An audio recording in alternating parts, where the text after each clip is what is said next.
Ei, tudo bem? Prof. Jéssica Fontes aqui na área. É o seguinte, tem um tema que é muito importante para o Enem e para os principais vestibulares do país, que é a parte de urbanização.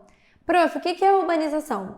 Muitas vezes, quando a gente pensa em urbanização, a gente está falando daquele fenômeno de crescimento das cidades, mas a gente tem que ir para além disso, porque, na verdade, a urbanização é um conceito também de demografia. A gente fala de urbanização, mas a gente está falando de um fenômeno de transferência de população da área rural para as áreas urbanas, para os centros urbanos. A população concentrando-se nas áreas urbanas caracteriza-se como urbanização.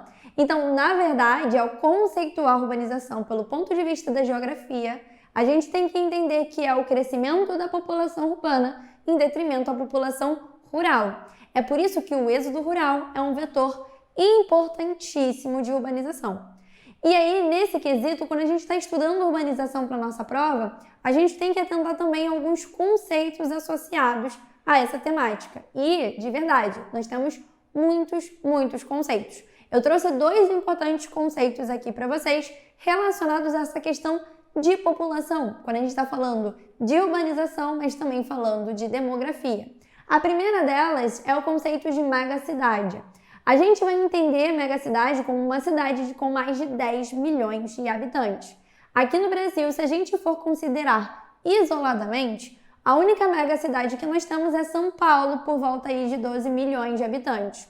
Mas se a gente for considerar a região metropolitana do Rio, a gente também alcança esse patamar de população. Então, é muita gente vivendo num espaço relativamente pequeno.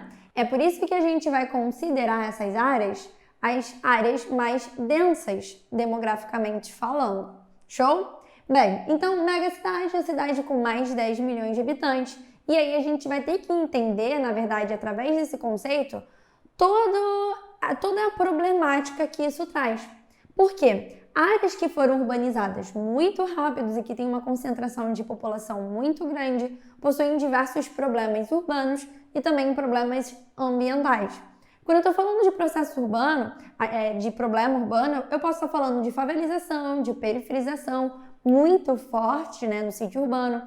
Eu estou falando de poluição atmosférica, eu estou falando de poluição hídrica, eu estou falando de enchentes, eu estou falando de deslizamentos de massa, o que acaba gerando também uma problemática muito grande, porque a gente está em grandes centros urbanos. Além desses problemas socioambientais, a gente pode falar de outros, como, por exemplo, a autossegregação, a segregação socioespacial e também o próprio fenômeno de gentrificação, tá? Bem, mas vamos tratar um pouquinho mais sobre essa questão de problemas ambientais, problemas socioambientais, quando a gente está falando de que uma cidade ela pode ter uma problemática de macrocefalia. Quando a gente fala que uma cidade ela tem uma macrocefalia urbana, significa que a gente tem uma concentração de população muito grande ali, que ela, em relação ao seu entorno, cresceu muito. Então, há um crescimento desigual dos sítios urbanos, das manchas urbanas, onde uma fica muito densa, tanto em termos de população, de atividades econômicas, de serviços. E muitas vezes, esse processo acontece muito rápido, ou seja, de forma desestruturada e que se torna totalmente anômalo, trazendo esses problemas que eu já comentei com vocês. Show? Então espero aí que vocês tenham gostado. Saiba que a gente tem muita coisa para falar sobre urbanização e que esse tópico é extremamente importante. Vejo vocês na próxima!